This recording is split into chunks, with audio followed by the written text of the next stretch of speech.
For any pressure washer to perform to factory specifications, producing full gallons per minute in pressure, a properly sized pressure nozzle must be used. Pressure nozzles are color-coded for ease of use, with the color designating the nozzle spray pattern.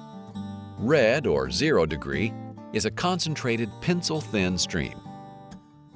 Yellow, or 15 degrees, produces a putty knife scraping effect.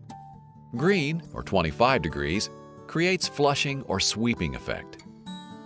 And white, or 40 degrees, is a wide coverage nozzle.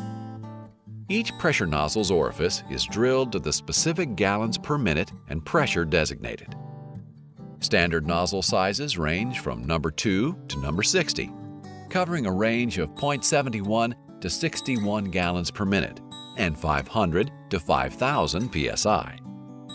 Each nozzle is marked with the spray pattern and orifice size located below the plastic-coated collar. The first two numbers designate the pressure nozzle spray pattern, followed by nozzle's orifice size. If the nozzle is worn and can't be read, a nozzle size selector chart can be used by using the GPM and pressure output of the pressure washer. It is very important to use the right pressure nozzle. A smaller than required orifice size nozzle will cause electric motor or engine problems, and too large an orifice size nozzle will cause a loss in pressure. There are a wide variety of nozzles used in various types of cleaning. Contact your local dealer for more information.